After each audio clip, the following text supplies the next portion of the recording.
జగన్నాథం గారు, ఏర్పాట్లన్నీ సక్రమంగా జరుగుతున్నాయా? దగ్గరుండి అన్ని ఏర్పాట్లు చూసుకుంటున్నాను బాబు. వస్త్రదానానికి కావాల్సినవన్నీ కూడా తెప్పించాను. మరి రాధను బయటికి పంపించారా? జ్యోతిని పంపించాను. ఈ పాటికి తీసుకెళ్లే ఉంటుంది. ముందు ఆ అమ్మాయి బయటికి వెళ్ళిందో లేదో నిర్ధారణ చేసుకోండి. ఆ అమ్మాయి ఇక్కడ ఉంటే మనం ఈ కార్యక్రమం జరిపించడం కష్టం అవుతుంది.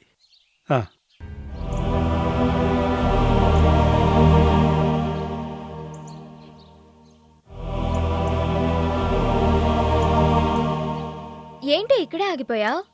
నీకు మీ ఆయన్ని చూడాలని ఉంది కదా. ఊరుకోవే, ఏ భార్యకైనా భర్తను చూడాలని ఉండదా? ఉంటుంది, కానీ నువ్వు మరీ ఎక్కువ ప్రేమిస్తున్నావు కాబట్టి నువ్వింకా ఎక్కువ చూడాలని ఆశపడుతున్నావని నాకు తెలుసు. అందుకే నేనొక ప్లాన్ ఆలోచించాను. నీకు ఆయన్ని చూపించాలని అనుకుంటున్నాను. ఆయన ఇక్కడ లేకుండా నువ్వెలా చూపిస్తావు? ఆయన ఇక్కడ లేడనుకో, నిన్నే అక్కడికి తీసుకెళ్తాను. నీకు ఆయన్ని చూపిస్తాను. ఆయన ఎక్కడున్నారో నీకు తెలుసా? తెలుసులేవే, అందుకేగా ఈ ప్లాన్ వేశాను. ఆయన ఇవాళ్లే వచ్చేస్తారేమోనే. ఏమే, ఆయన వచ్చేస్తున్నారు నిజమే, అది రాత్రి బండికి. కానీ ఈలోపు నువ్వు ఆయన్ని చూసేసావనుకో, అది థ్రిల్లింగ్ కూడా ఉంటుంది కదా. ఉంటుంది, కానీ నా గొంతు వింటేనే ఆయన వచ్చేస్తానన్నారు. మొద్దు, ఆయన నిన్ను చూడరు, నువ్వాయన కనిపించవు. నువ్వే దొంగతనంగా ఆయన చూసి వచ్చేస్తావు. పైగా ఆయన వచ్చాక నువ్వు ఈ విషయం చెప్పావనుకో, నా భార్యకు నా మీద ఎంతో ప్రేమో అని ఆయన మురిసిపోతారు. పద పద, తొందరగా రెడీ అవ్వు. అన్నయ్యకి చెప్పి ఒప్పించాలి కదే. అన్నయ్యకి నేనేదో ఒకటి చెప్తానులేవే. అదిగో అన్నయ్య కూడా వచ్చేశాడు. అన్నయ్య, నాకు సిటీలో కొంచెం పనుంది, నాకు తోడుగా రాధని కూడా తీసుకువెళ్తాను. ఇద్దరం కలిసి సాయంత్రం కల్లా వచ్చేస్తాం. అదేమో అన్నయ్యకి చెప్పకుండా రానంటుంది. పిలుస్తుంది మన జ్యోతిమ్మే కదమ్మా, సంతోషంగా వెళ్ళరా. ఇంకేంటి, అన్నయ్య పర్మిషన్ ఇచ్చేశారు కదా. పద పద, తొందరగా రెడీ అవ్వు. 5 నిమిషాలు వచ్చేస్తాను.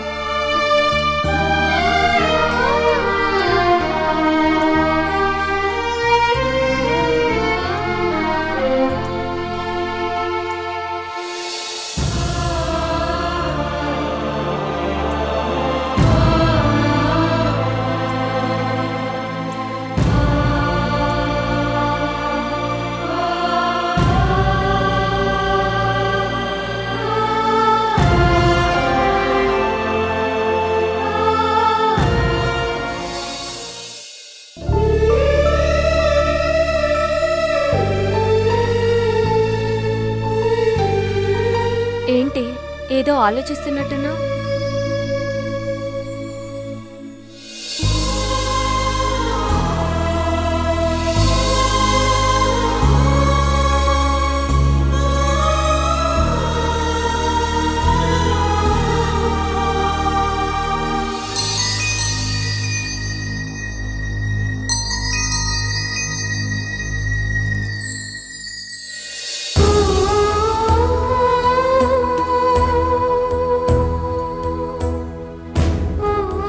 రాధా, ఏమైందే? దేని గురించి అంతలా ఆలోచిస్తున్నావు? నేను దేని గురించి ఆలోచిస్తాను చెప్పు? అంతా మా ఆయన గురించే. ఇన్ని రోజులకి నా ఆశ నెరవేరబోతోంది అని ఒక పక్క సంతోషంగా ఉన్నా, మరో పక్క కంగారుగా కూడా ఉందే. కంగారు దేనికే? నా మనసులో ఆవేదన నీకు చెప్పినా అర్థం కాదు.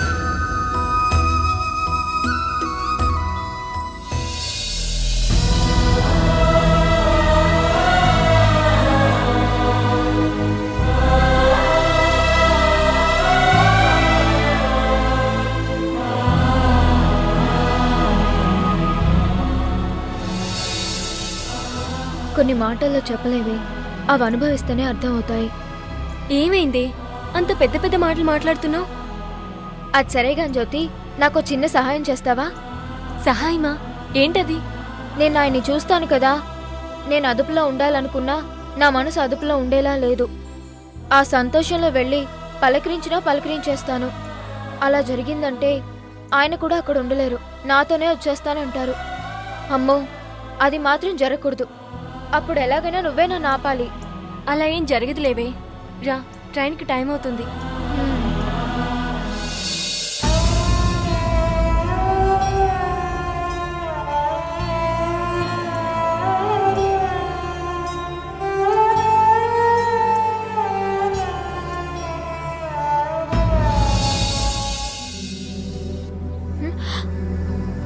అయ్యో రామా, ఎంత పనైంది. జ్యోతి, నువ్వు వెళ్తూ ఉండు, నేను ఇప్పుడే వచ్చేస్తాను. అవతల ట్రైన్ టైం అవుతుంటే ఇప్పుడు ఎక్కడికి? బయలుదేరే కంగారులో ఫోన్ తీసుకురావడం మర్చిపోయాను. నువ్వు వెళ్తూ ఉండు, నేను ఇలా వెళ్ళి అలా వచ్చేస్తాను. అదేం అవసరం లేదులేవే. అయినా నువ్వే అన్నావుగా నీ గొంతు వింటే ఆయన ఉండలేరని. ఆయనేం ఫోన్ చేయరులే. ఆయన ఫోన్ చేస్తారని కాదే, ఆ ఫోన్ నా దగ్గర ఉంటే ఆయనే నా దగ్గర ఉన్నట్టుంటుంది. నువ్వు వెళ్తూ ఉండు, బండి వచ్చేలోపు నేను వచ్చేస్తానుగా. రాధా, రాధా, రాధా.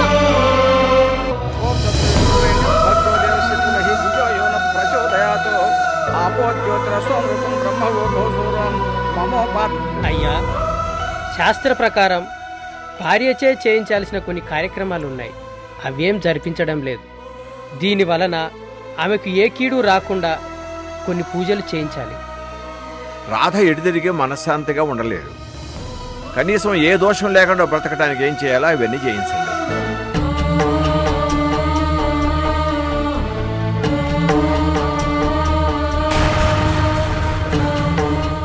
ఎన్నిసార్లు చెప్పినా వినిపించుకో కదా. అయినా నీ చాదస్తం కాకపోతే ఆయన్నే చూడ్డానికి వెళ్తున్నప్పుడు ఆ ఫోన్ ఉంటే ఎంత, లేకపోతే ఎంత? నీకు చెప్పినా అర్థం కాదులే గాని, ఎలాగో ఇంత దూరం వచ్చేసాం కదా, ఆ ఫోన్ తెచ్చుకుంటే నాకు మనసు ప్రశాంతంగా ఉంటుంది. నువ్వెలాగూ నా మాట వినేటట్లేవు గాని రా, ఇట్నుంచి వెళ్దాం. ఇటెందుకు? ఇట్నుంచి అయితే తొందరగా వెళ్ళొచ్చే. ఇట్నుంచా? బాగా చెప్పావు. వెనకటికి ఎవడో ముక్క ఎక్కడుందని చూపించమంటే నేరుగా కాకుండా వేలితో తలంతా తిప్పి చూపించాడట. అలా ఉంది. నువ్వు ఇటు నుంచి వెళ్దామంటావు. అవన్నీ ఇప్పుడు పట్టించుకుంటూ ఉంటే అవతల ట్రైన్ రావటం పోవటం కూడా అయిపోతుంది. ఆ తర్వాత స్టేషన్కి వెళ్ళినా ప్రయోజనం ఉండదు. వెళ్ళాలనుకున్న పని కూడా జరగదు. 2 నిమిషాల్లో కొంపలేం కూలిపోలే గాని నువ్వు ఇక్కడే ఉండు, నేను వెళ్ళి చూసొస్తాను. పరిస్థితి అర్థం చేసుకోవేంటే? అంత టైం లేదు. అబ్బబ్బబ్బా, టైం లేదు అంటూ నువ్వు ఉన్న టైం అంతా అవగొట్టేస్తున్నావు. ఈ పాటికి నేను వెళ్ళి వచ్చేసేదాన్ని. నువ్వు 1 నిమిషం కంగారు పడకుండా ఉండు, నేను ఇప్పుడే వెళ్ళొచ్చేస్తాను.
మీరిలా చేస్తారనుకోలేదు తాతగారు. మన ఇంట్లో పూజ చేస్తున్నట్టు నాకు ఒక్క మాట కూడా చెప్పలేదు. నీకు చెప్పడానికి టైం లేదమ్మా. ఈ పంతుళ్ళు ఏదేదో చెబుతుంటారు, ఏదేదో చేయిస్తుంటారు. పైగా నువ్వు సిటీకి వెళ్ళి ఉంటావు కదా. మరింతకి పూజ ఎందుకు చేస్తున్నారు? ఏమీ లేదమ్మా, పెళ్ళైన తర్వాత మీరిద్దరూ కలిసి ఉండటం లేదు. దీనిలో ఏదో దోషం ఉంది, దానికి శాంతి పూజ చేయించాలని పంతులు గారు అంటున్నారు. ఇవన్నీ నీతో చెబితే బాధపడతావని చెప్పలేదమ్మా. అప్పటికి బాబుగారి మనసు ఊరుకోకుండా మనకి కబురు చేశారమ్మా. కానీ అప్పటికే నువ్వు సిటీకి వెళ్ళిపోయావు. ఎలాగూ ఇంత దూరం వచ్చావు, ఒకసారి దేవుడికి దండం పెట్టుకోమ్మా.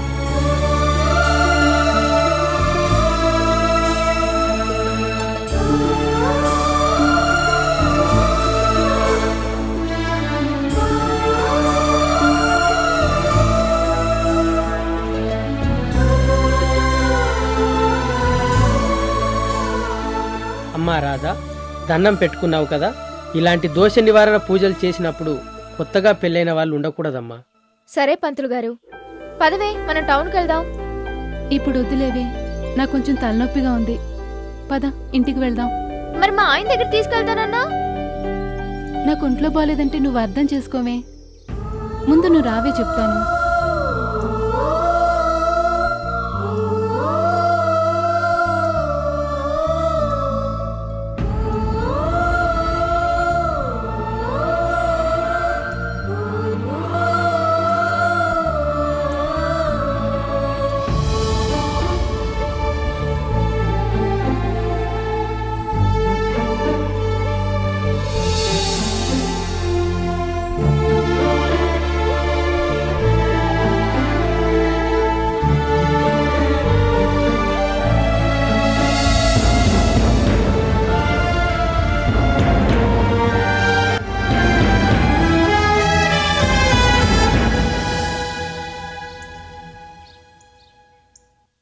మిమ్మల్ని కనుక్కొని వంశీబాబుకి సమాధి కట్టించాలని వచ్చాను. ఎక్కడ కట్టించమంటారు?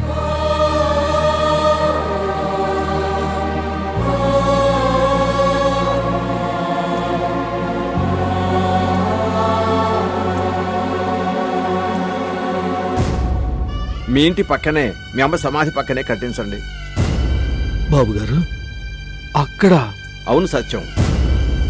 వంశీ ఏ లోకంలో ఉన్నా రాధను ప్రేమిస్తూనే ఉంటాడు. వంశీ ఆత్మ అనుక్షణం రాధ చుట్టూ తిరుగుతూనే ఉంటుంది. కానీ రాధకు ఆ అవకాశం లేదు. రాధకి ఆఖరి చూపు కూడా దక్కలేదు. కనీసం రాధకు రోజు వాడి సమాధి అయినా కనిపించే ఏర్పాటు చేయాలి. ఏనాడైనా రాధకు నిజం తెలిసి తన భర్త ఎక్కడని అడిగితే కనీసం సమాధినైనా చూపగలగాలి. రాధ తన తల్లి సమాధికి దీపం పెడుతూ ఒక్కసారైనా వాడి సమాధికి కూడా దీపం పెడుతుంది. అర్ధాంతరంగా రాధను వదిలి వెళ్ళి శోభిస్తున్న వంశీ ఆత్మ కొంతైనా శాంతిస్తుంది. వెళ్ళిరా.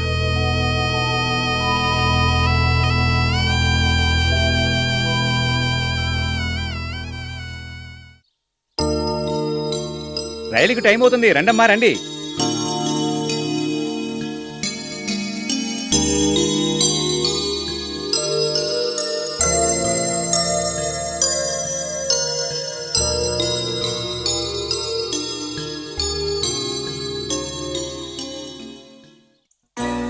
ఆగమ్మా. ఏంటి సీతాలు, నాకు చెప్పకుండానే అత్తారింటికి వెళ్ళిపోతున్నావా? అదేం లేదమ్మా, అనుకోకుండా ప్రయాణం కావాల్సి వచ్చింది. అప్పటికి నీకోసం మీ ఇంటికి వెళ్ళాను, నువ్వు అక్కడ లేవమ్మా.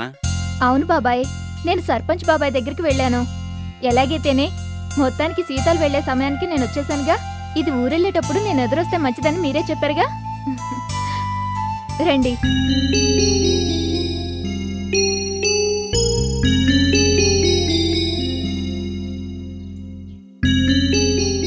అలా చూస్తారేంటి, రండి.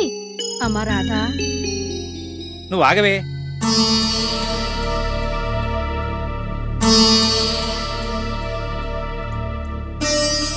రాధమ్మా, ఆగమ్మా. అసలు ఇది మొదటిసారి కాపురానికి వెళ్ళేటప్పుడు నువ్వు చేసిన సహాయం నేనెప్పటికీ మర్చిపోలేనమ్మా. కట్నం డబ్బులు ఇవ్వలేదని అల్లుడి దీన్ని పుట్టింటికి పంపించేస్తే నీ చేతి గాజులు అమ్మి మరీ నాకు డబ్బు సహాయం చేశావు. ఆ రోజు నువ్వు సహాయం చేయబట్టే అది కాపురానికి వెళ్ళింది. ఈ రోజు సంతోషంగా బిడ్డ తల్లిగా ఆ ఇంట్లో అడుగు పెడుతోంది. అలాంటిది నువ్వు ఎదురొస్తే నా బిడ్డ సంతోషంగా ఉంటుంది. వెళ్ళి ఎదుర్రామ్మా.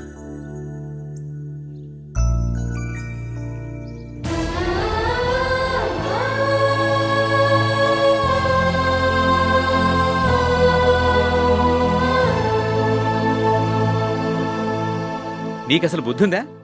రాధమ్మ ఎదురొస్తుంటే ఏదో అడ్డు చెప్తావేంటి? ఏవండి, నాకు రాధమ్మంటే అభిమానమే కదండి.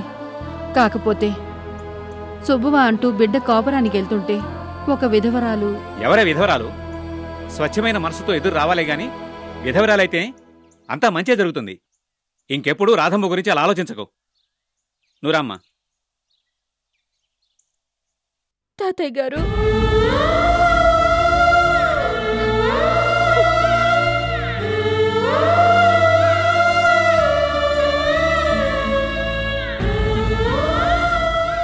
ఏమైందమ్మా?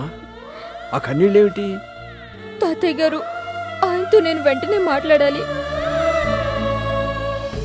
లేదు తాతయ్య గారు, నేను మాట్లాడి తీరాలి. ఇప్పటి వరకు ఎలాగో భరించగలిగాను, ఇక నా వల్ల కాదు. ఇప్పుడు కూడా నేను ఆయనతో మాట్లాడకపోతే అందరూ అనుకునేదే నిజమైపోతుంది. అందరూ ఏమనుకుంటున్నారమ్మా? ఆ మాట నా నోటితో చెప్పాలంటేనే సిగ్గేస్తుంది. అసలు నా గురించి ఆయన గురించి తెలిసి ఇలా ఎలా మాట్లాడుతున్నారో అర్థం కావటం లేదు. అసలు ఏమనుకుంటున్నారో చెప్పమ్మా. నన్ను ఆయన వదిలేసి వెళ్ళిపోయారనుకుంటున్నారు. ఈ ఊళ్ళో ఏ శుభకార్యం జరిగినా మొదట నన్నే పిలిచేవారు. ఎవరు కాపురానికి వెళ్ళినా నేనే ఎదురు వెళ్లేదాన్ని. ఇప్పుడు మాత్రం ఏమైందమ్మా? నువ్వెప్పుడూ లక్ష్మీదేవివే. అలా ఏం కాదు. అందరూ నన్ను మొగుడు వదిలేసిందల్లా చూస్తున్నారు. ఇప్పుడు సీతాల అత్తవారింటికి వెళ్తుంటే నేను ఎదురెళ్ళిపోతే రమణమ్మత్తయ్య ఏదో అనబోయింది. కానీ మావయ్య నన్నే ఎదురు రమ్మన్నారు. ఆ క్షణం నేనెంత బాధపడ్డానో తెలుసా? ఇదంతా ఆయన దూరంగా ఉండడం వల్లే. మీరు ఫోన్ చేస్తే ఇవన్నీ చెప్పి ఒకసారి రమ్మనాలి. తాతయ్య గారు, ఆయనేం ఇక్కడే ఉండిపోవాల్సిన అవసరం లేదు. ఒకసారి వచ్చి రాధా అని పిలిచి వెళ్తే చాలు. నా గురించి తప్పుగా అనుకున్న వాళ్ళ కళ్ళు తెరుచుకుంటే. విషయం ఎంత దూరం వచ్చింది కాబట్టి వాణ్ణి రేపే వచ్చేయమంటానులేమ్మా. రేపు కాదు తాతగారు, వెంటనే వచ్చేయమనండి. అది కాదమ్మా, వాడు ఈరోజే వచ్చాడనుకో, అక్కడ పనులు ముగించుకోవడానికి మళ్ళీ వెళ్తాడు. రేపే వచ్చాడనుకో, అక్కడ పనులు ముగించుకొని ఇక్కడికి వస్తాడు కాబట్టి ఎప్పుడు ఇక్కడే ఉండిపోతాడు. సరే, మీరు చెప్తున్నారు కాబట్టి ఒప్పుకుంటాను. కానీ రేపు రాలేదనుకోండి, అందరి ముందు తలెత్తుకోలేను. ఇంకోసారి ఇలాంటి అవమానం జరిగితే గుండాగి చస్తాను.